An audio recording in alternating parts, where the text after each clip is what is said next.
Thank you very much, Aaron. Thank you for this opportunity, for the invitation to be here with you. Really, really appreciate it. We're excited about what we're doing in Baltimore and are here to support in any which way we can. A quick introduction. My name is Janera Soerel. I am the Senior Director of Global Market Development at the International Building Institute, primarily responsible for real estate, but I'm also responsible for developing the Latin American market. And I work a lot with Matthew, who's also on the line with us. Matthew, you want to introduce yourself? Yes, thanks, Janera. So, hi, everyone. My name is Matthew Maycock, an account manager here with IWBI. I'm based in New York City, and I've been with the firm now for just under 2 years. And so I spend a lot of time with companies, a lot of the time in real estate, just really helping them either start their sustainability journeys or robust them with the WELL system and our programming. And I spend a lot of time also supporting Janera's global real estate clients and in Latin America as well. And I've been involved with many different other programs with WELL, including our new WELL for Residential pilot program. Happy to be on with everyone today, and hopefully you to have a few takeaways about healthy building strategies from our presentation. Thank you, Matthew. So this is sort of what we're going to be talking about today, about WELL, about the program value, the different kinds of solutions that we have. We have a few case studies as well. And we're also going to introduce you to our newest program called WELL for Residential. So we are the global leader in healthy buildings and bringing health and well-being into communities and organizations. So we've gone beyond just buildings, and we're a movement maker to putting health and people in the decision making. We've seen tremendous growth over the past 4 years. The first growth that you see here in 2021 is during the pandemic, when we launched our health safety rating, which is one of our solutions that was adopted with many of our new clients, and especially the ones that have been implementing us at scale. I'll talk about that in a second. And then now we're seeing growth as well because of our ESG solutions. Our clients look to us to help them with their sustainable reporting needs. We work with a lot of different clients, all different kinds of organizations, ranging from real estate owners and property managers, but also to corporate clients as well. We work with affordable housing, if you can see Avaneth, for example, and Jonathan Rose, but we also work with industrial assets and stadiums as well. The Yankee Stadium is the first one that springs to mind, and all over the world. So, we're excited about Baltimore. So why do people engage with us, building owners? Because when it's been proven by MIT that healthy buildings or buildings with a certificate, or at least have done all the work to obtain a certificate, they trade at a premium, and they also can get higher rent premiums as well. Tenants stay longer and they pay more rent. And when the asset trades, there's a premium. Tenants are happier inside a healthy space. They report better occupant satisfaction, and their occupant well-being score goes up as well. And so for asset owners and property management managers, the reason to engage with us is because of what I said before: leasing rates increase, leasing terms increase, asset values increase, and then you're future-proofing your business with a human-centric approach. So it's not only good business, it's just good as well. And then most of our large clients, they also report to the UN SDGs because their other stakeholders are expecting that from them. They expect that they are not only thinking about the profit, but also about the planet. So here is an overview of how certain specific features help with the performance of a building, right? So a healthy certification increases rent between 4.5% and 7.5%, more or less. It also longer lease terms, right? So it goes up from 75 and a half to 88 and a half compared, right? These, and then you see in the citation, you can find all these studies yourself. And so street green level, level street level greenness, sorry, also raises your rent premium. Daylight, having access to daylight is a big driver as well. Walkability and ventilation, for example. These have all been studied and definitely increase your rent and your terms, like lease terms. We have a research overview on our website that you can download for free, which in which we looked at 60 different independent research studies that have proven the case that healthy buildings and healthy spaces have a positive ROI. So we're all about people and planet. So we created a partnership with LEED about a year and a half ago, where buildings that are looking to certify LEED and WELL at the same time can do that in one pathway. That still means you need to pay for your LEED fees and your WELL fees separately, but all documents can be uploaded in either of the systems and they will only be reviewed once. There's about 20% overlap between WELL and LEED. So this makes it really easy and streamlined process and helps with, in terms of like consulting fees can go down because they don't need to do the work twice. They can do it only once. And then there's coordinated review cycles, and it's very much more integrated. But we also have crosswalks with other green certification, the ones that you see on the screen here, Score, Smart Score, Neighbors, Reset, depending on where you are in the world. We've looked at all these different green certifications and found where there's overlap.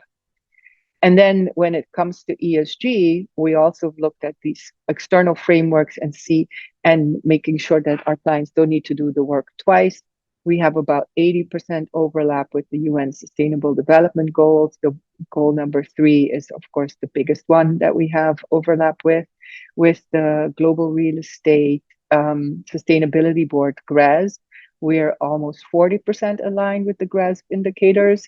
And a certification would get you 1 point, and a rating in our system would get you a partial point. We also look at all these other external ESG frameworks and help our clients with their reporting needs in those frameworks as well. So thinking about the UN SDGs, these are the ones that we have the most alignment with, like good health and well-being and gender equality being the first 2 ones. And then going a little bit deeper in GRES and IWBI, we've launched a strategic partnership with them as well, where we look at how can everything that's being done within our system help our clients that are also reporting to GRES get the most out of what they're doing with us for their achievements with them. So we have alignment with 23 indicators on the management side, the performance side 12, development side 12 as well. And then, as I mentioned before, for full WELL certification, get 1 full point, and the health safety rating or the equity rating get you a 0.6 points in their system. What we're seeing now as well is that sustainable finance is increasingly becoming more and more interesting for our clients because they're using their achievements within our system to get better interest rates on the public market and sometimes also in the as bank loans. So what are these kinds of goals that our clients can obtain in order to get these better rates? Is like measurably reducing burnout and stress, or reopening safely, prioritizing diversity, equity, and inclusion. We provide the framework for our clients to achieve that. And once they can prove that they've achieved it, they might be eligible for a sustainability linked loan, for example. And these are examples of all the different clients that we found, our clients that are doing just that. They are using their achievements within our wealth system, so the solutions that they've achieved within our system, to get better funding terms. It's a movement that started in Asia, and we're now seeing it in Europe and North America as well. So this is what we've observed. So we haven't actually been on the driving side of that. So now we're looking into how can we influence banks upfront to have become a KPI in their funding terms. So that's to be developed. Colliers is an example of one of these case studies that we found. They've implemented the health safety rating across all their offices around the world. And once they've achieved that and they measurably, like, because they have to, all of our systems are third party reviewed. So once it's been reviewed and approved, they obtained $500 million for working capital with more favorable terms. So what is WELL, right? We've talked about the bigger, broader outline, but to make sure that you understand, it's like we've created a system that allows our clients to solve these problems, like stress and burnout, for example, retaining, attracting top talent, keeping them longer, generating healthier returns for your business, creating brand leadership in terms of your marketing and communication and sustainability reporting, prioritizing diversity, equity, and inclusion, and strengthening ESG, so social sustainability, if you will. So we've created this library of features and strategies that our clients implement, and they're all categorized around these 10 big concepts, ranging from mind all the way to materials. So in each of these concepts has more than 10 features, and within the features there's different strategies. So there's like over 100 features and over 500 strategies that our clients can choose from. They're all peer reviewed and research backed, and so we know that we just didn't make it up. It's like real science behind all that. So, what filtration systems do we need to put in for air to make sure that the air that we breathe doesn't have too many particles? Same with water. Same, like, do we have access to natural light? Is there glare on our screens? Does our furniture promote ergonomic postures? Can we sit and stand? So there's like all different kinds of features included in these 10 concepts. And then 20%, about 20% of our features also pertain to sustainability. So these are just examples of sustainability features that would also have applicability to LEED, for example. So remember, more than 100 features, and these can be bucketed into 3 big categories. So the first category would be design and construction. So if you're thinking of a new building and want to start from the get-go, thinking, implementing, or at least in the design phase, implementing the features, because then it doesn't need to cost extra. So that's part of the whole standard. But then once the building is built, how does it get operated? What are the facilities management protocols? So that's the second big bucket. And the third big bucket is human resource policies and programs. So how do we care for our people? How do employers care for their people, right? And how does it get implemented? We have 3 different kinds of solutions. The first one is the certification, which is the one you see in the middle. That's how we launched our company in 2014. And then since the pandemic, we've also created ratings. And now we have also an overall organizational solution called the WELL at Scale, which gives you a score. So going back to certification, where it all started, remember the 10 concepts. In order to get a certification, which is our gold standard, that's like our pinnacle of achievement, if you will. A client or project needs to obtain the preconditions in all of these concepts. And then once then they get to say 0, and then they can obtain points on the optimization. So depending on how many points a project goes after, they either get a bronze plaque, or if you get to the maximum, they get a platinum plaque. So this is like I said, it's our gold standard. It's not where we recommend people start, because it's time consuming. It takes a long time to build a building. It takes 3 to 5 years sometimes, and it requires on-site performance verification as well to make sure that the performance features are actually meeting the standard, meaning air, water, light, acoustics, temperature. They need to be verified by a third-party on-site tester. So we love this, but we don't recommend you start there. Since the pandemic, remember that growth in the chart that I showed at the beginning. We launched the health safety rating during the pandemic, and that is it's a thematic subset of all the features that pertains to facilities management and operations. It's documentation based only. It doesn't require on-site performance testing, and it's relatively easy to obtain. It's our entry-level program, if you will. It can be obtained in 3 months, more or less.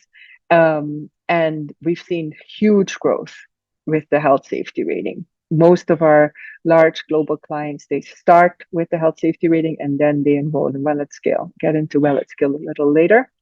We've also launched a performance rating, which is a performance-based rating that requires on-site testing and or sensors. And then we've launched the equity rating, our most recent rating, which has to do with diversity, equity, and inclusion.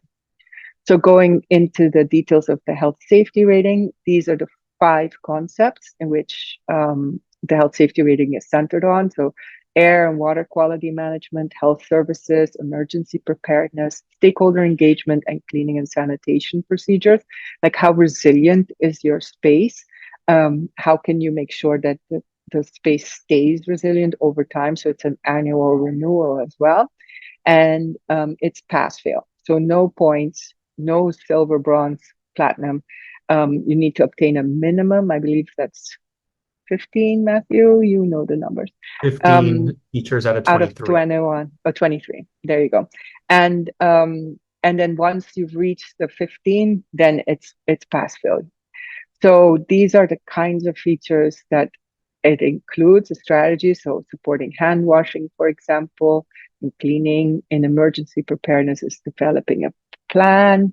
Health services include benefits. Air and water quality management is uploading documentation of what kind of systems you have in place, what kind of filters you have in place. And then stakeholder engagement and communication is how do you communicate with your people. But again, there's no preconditions. You can achieve 15 out of all of these, and then it's pass-fail. So that, like I said before, the health safety rating has been really well adopted by the market. We have of the 5 billion square feet enrolled in Well, about 3 billion is in the health safety rating. And these are examples of clients that have enrolled in the health safety rating. Some of them have moved on, like Rudin and RXR have become Well@Scale clients, as has the Empire State Realty Trust. So that's really exciting. Then the performance rating is our second rating. This is a rating that is mostly for smart buildings and spaces, and it monitors continuously how the space is doing, whether it's operating in accordance with the standard.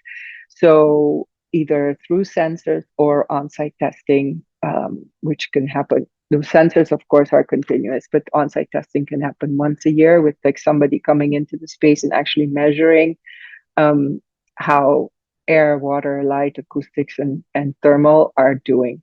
It also includes talking to the occupants and getting their feedback through either surveys and or focus groups. So it's a lot of data that gets collected, and our clients do that because they're interested in using this data for their sustainability reporting.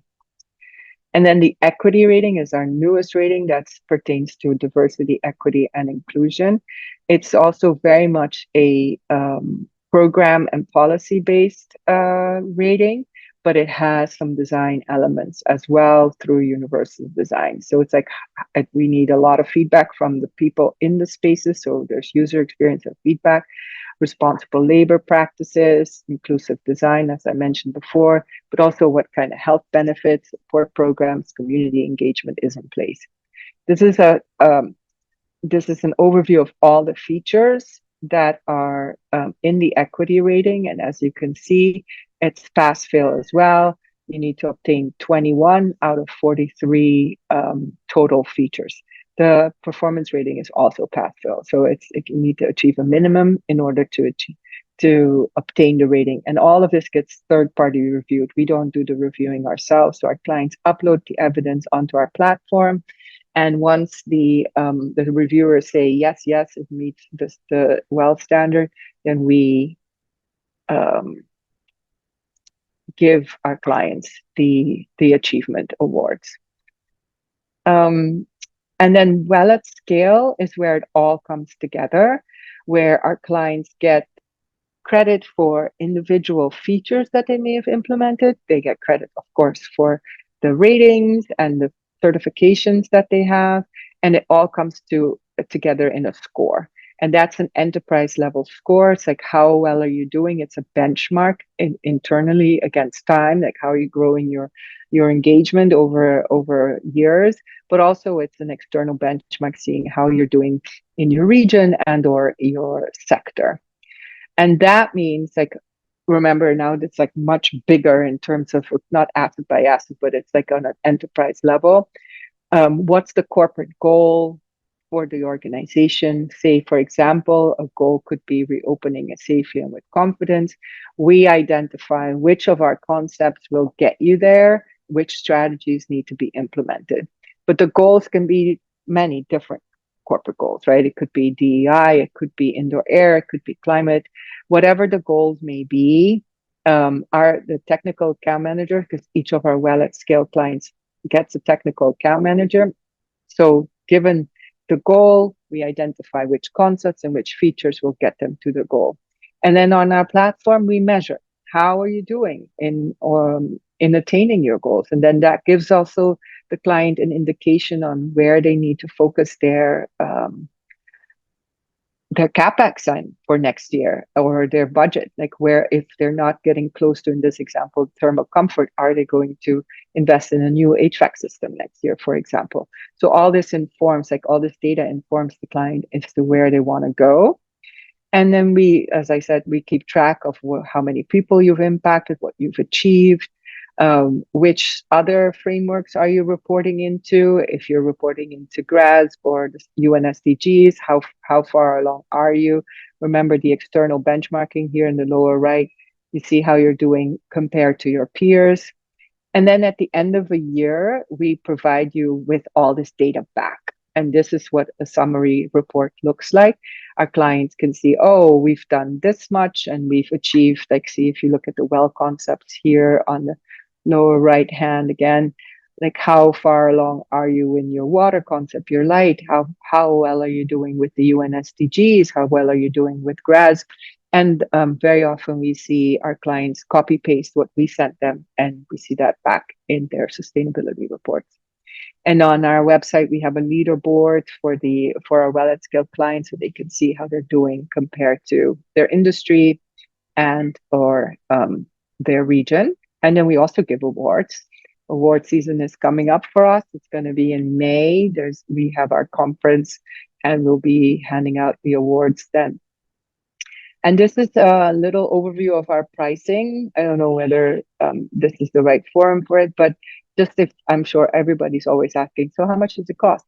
So if you're doing an at scale project, meaning a company wants to do at scale, up to 50 locations is $30,000 a year.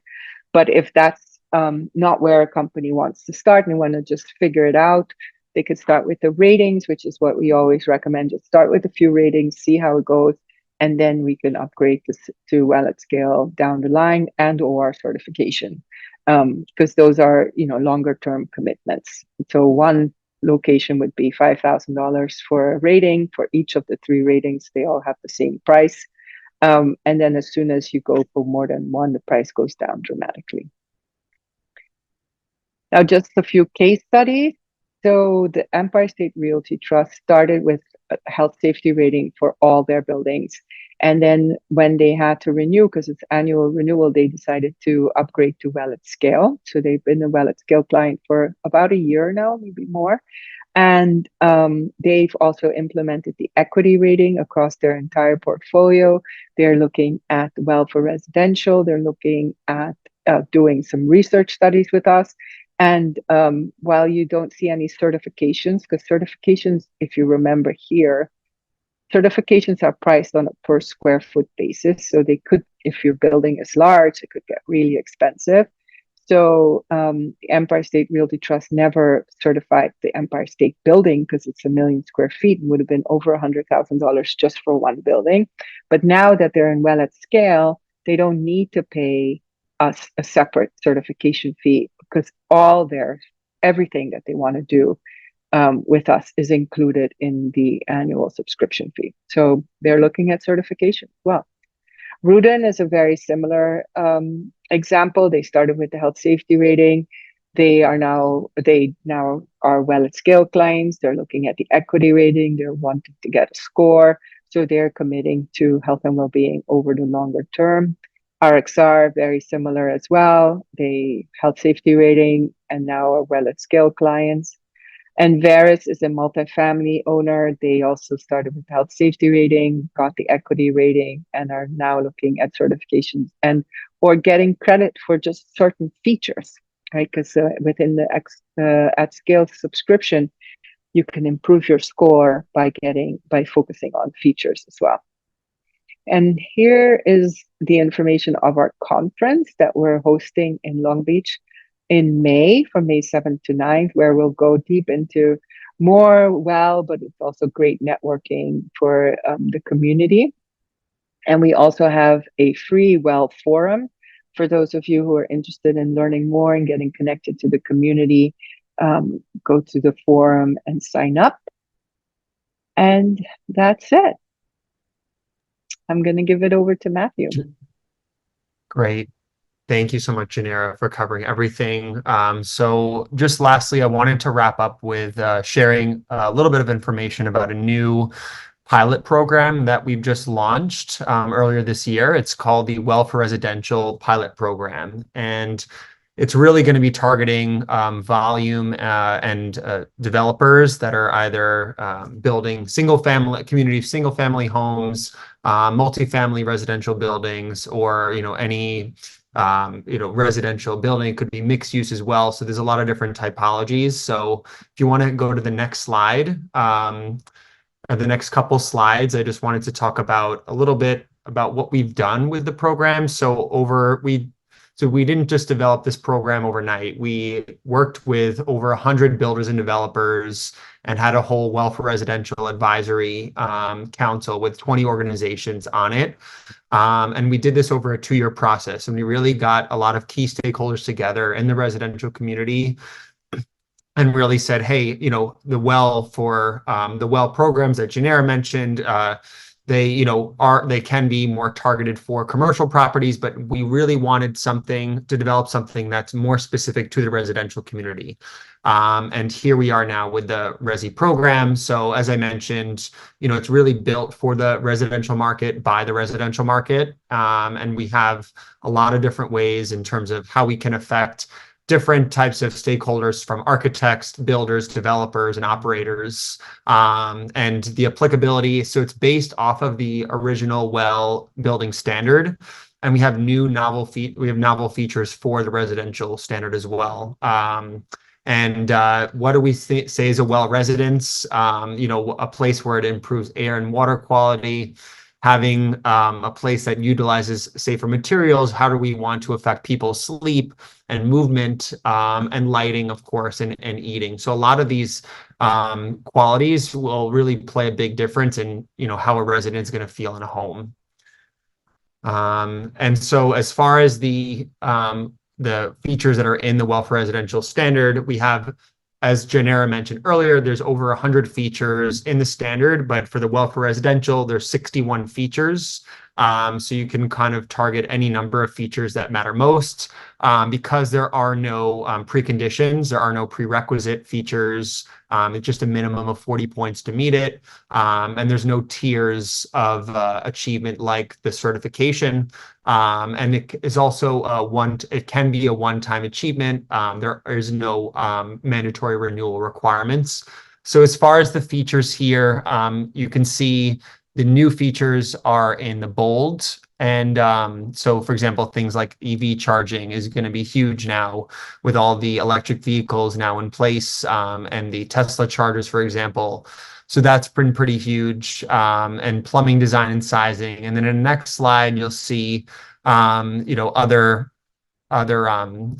concepts like quiet products, right? How do you will want to implement, quiet dishwashers, quiet laundry machines, quiet HVAC systems that are going to really help minimize distractions and enhance that space where people may be working from home. And so the features in the light gray, those are features from the WELL standard. And then again, the bold are new features as well. And so in the next slide, we're going to be launching very soon the WELL for Residents seal. And this is a design concept. So it does look a little similar to certification, but it will say and distinctively say WELL residents at the bottom. And we'll have a lot more details on that very shortly. Be happy to send anyone. And as far as the pricing, the pilot pricing, so we're in two different tiers right now. We have the low volume, and just for everyone's awareness, this is priced on for really volume developers right now. So it's either going to be $100 per unit at the low volume tier. So the minimum spend is 12,500, which includes up to 125 units. And then there's the high volume, which is the price is reduced in half to $50 a unit, and that can include up to 1,000 at the $50,000 minimum subscription. So that's a little bit about the program. And just a couple of other housekeeping items. So for anyone on the line here that is thinking about becoming a WELL AP in the near future, it's definitely a great idea and a great professional development tool. You're going to be able to create those people first places, kind of advocate for those design policies and operational protocols, and then transform company culture. So here's just some of the benefits. How can you build your personal brand? There's over 25,000 registered and accredited WELL APs. So this is really growing fast, and you definitely want to be part of it. And how do you stand out from the rest? And then that's all we have today. So thank you for your time, and we'll hopefully be in touch. Great presentation, both of you. Thank you so much. I do have a Thank few you. follow-up questions. Do you guys have a few Yes, minutes? of course. Do you want Yeah, your yeah. screen back or? Yeah, let me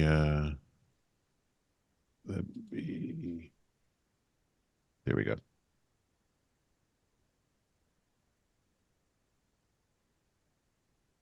All right. Yeah, perfect. Perfect. All right. So first and foremost, I really appreciate the fact that your organization is all about health and wellness. Um, the reason I say that is because the Maryland Climate Solutions Now Act and most of the jurisdictional climate action plans that we have throughout the different counties here, at least in Maryland, have no health and wellness component, no indoor air quality component.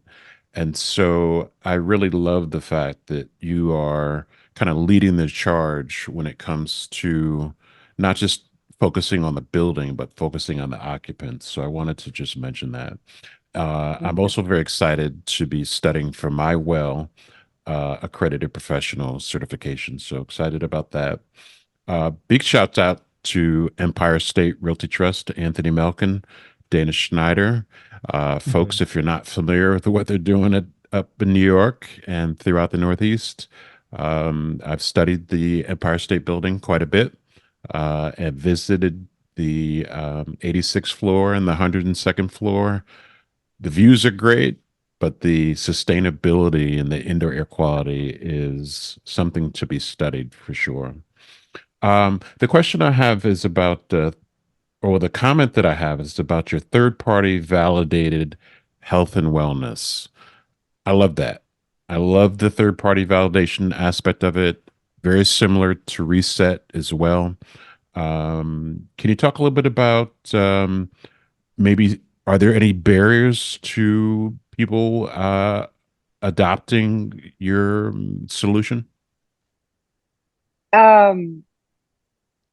Good question.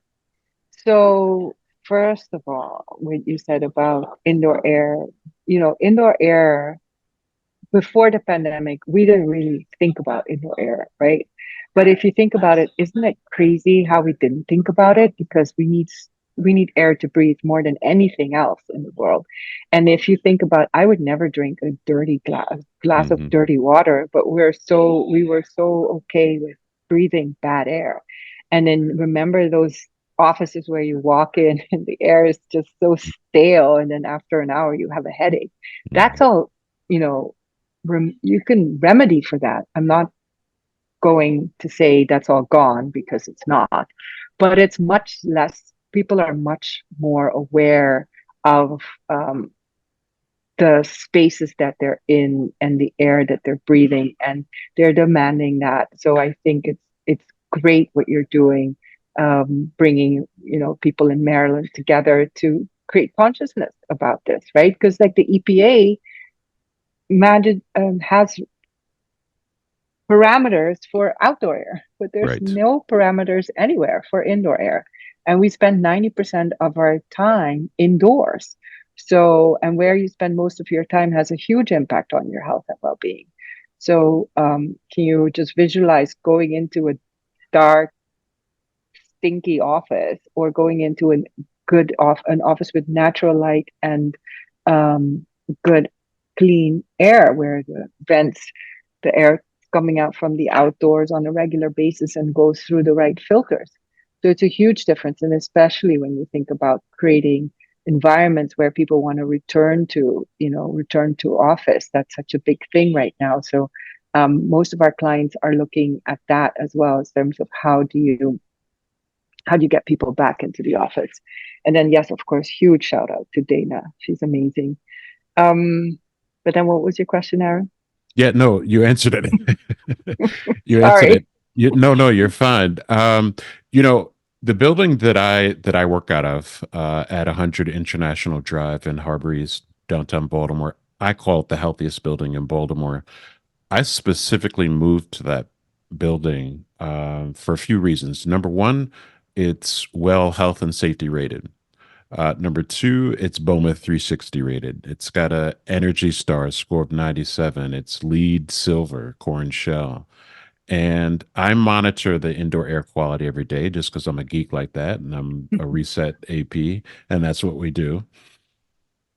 But Good. That's awesome. until you've been into a building like that, and I've been to Delos headquarters and your headquarters as well, and your indoor quality at your offices is really good as well. But until you've been into one of these buildings, you really don't know the difference. I came Yeah, down that's with a my cold office. a couple weeks ago, and I was in the house. It wasn't getting better. I went to the office, and by the end of the day, I felt better. I sleep better by being in that office with the healthy indoor air. So it makes a difference, Huge. and it takes one stepping into a building that has these certifications to really be able to feel the difference. Yep. And it's measurable, Exactly. not just, an idea.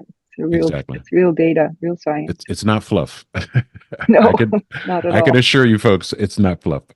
No. Oh yeah, I remember your question. It was about the third party reviewing, right? Yes. So the way it works is that we've created the standard. We have done the research. We have a standard development team that's constantly looking at what are the projects in the market, what's the feedback that we're getting, how are we doing in terms of like really delivering on the promise that we make, but also on the third party research, right? So it's a living document, if you will. We have regular addendas. And so we don't do any of the reviewing. We create the standard.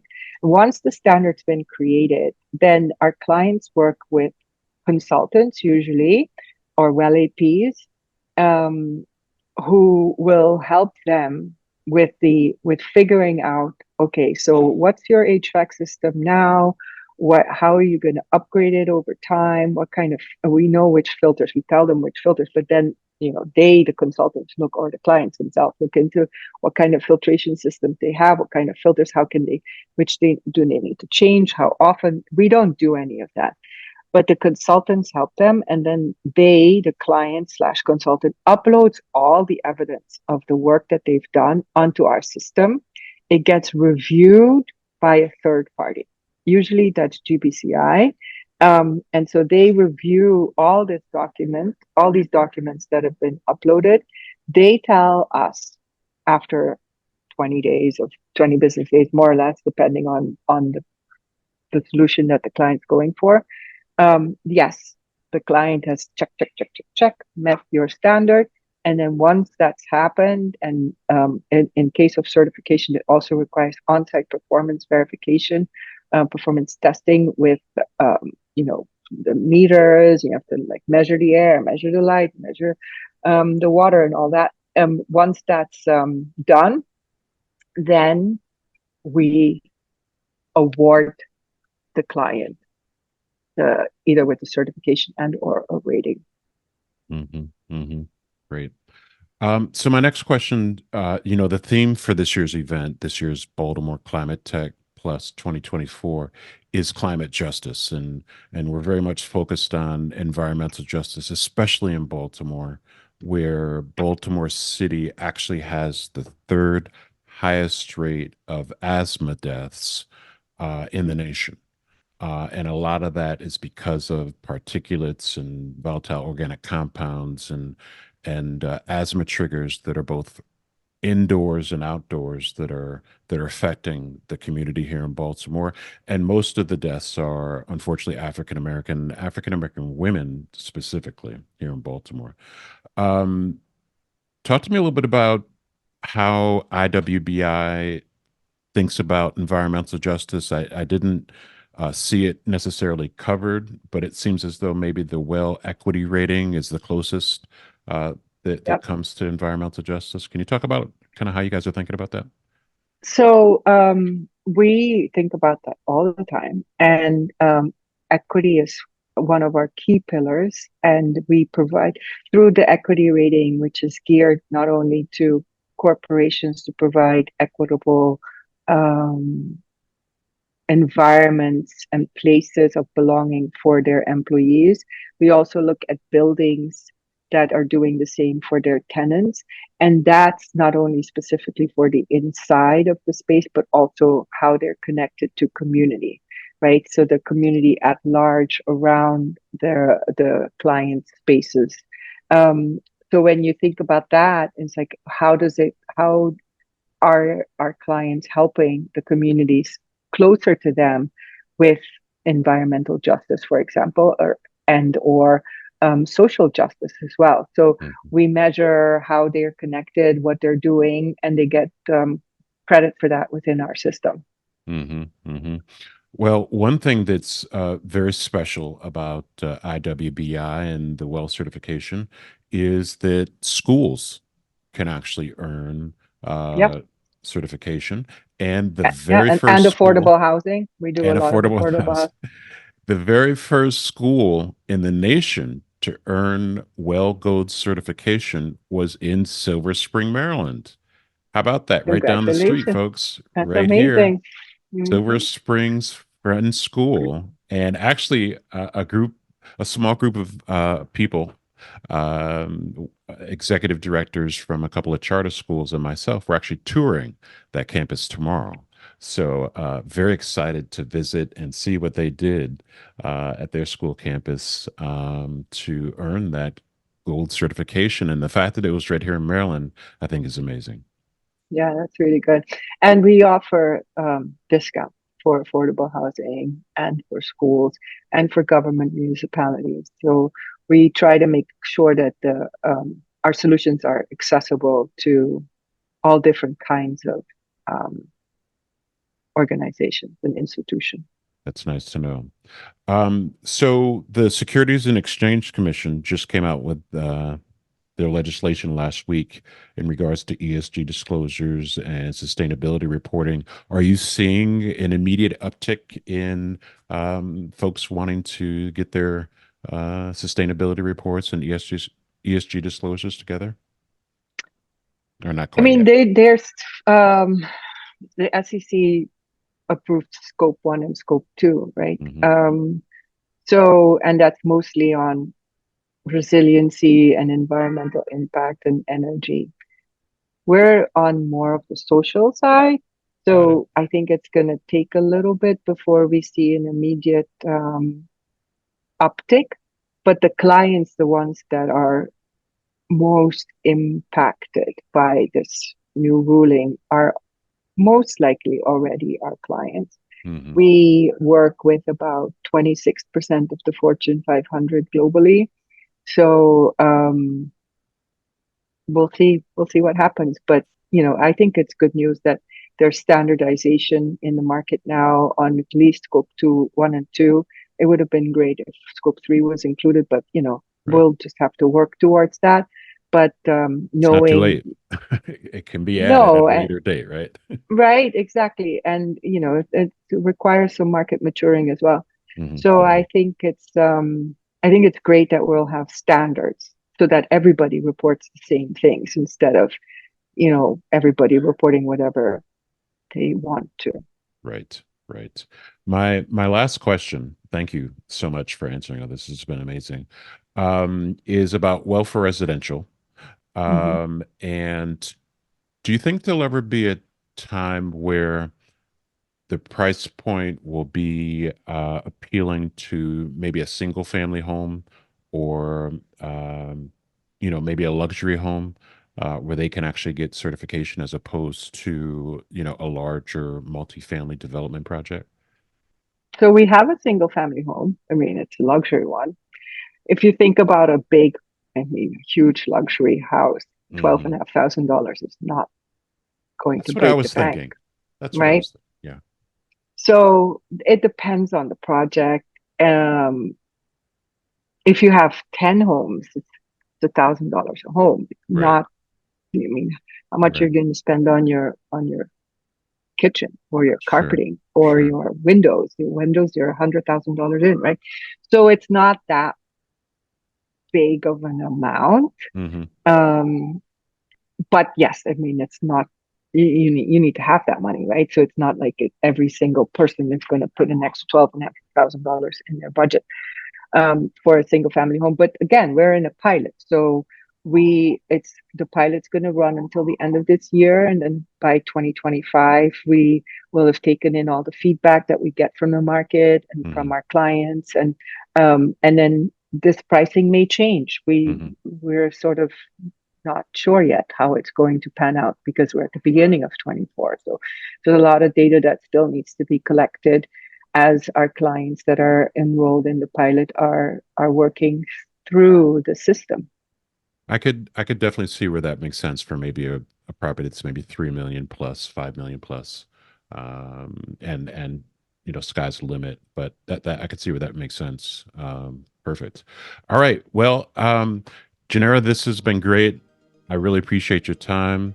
Don't Thank leave you, yet because I Aaron. do have one question that I want to ask you offline, but this has been awesome. I'm going to go ahead and stop the Okay, recording. thank you very much for the opportunity, and I look forward to working with people from Baltimore or Absolutely. Maryland.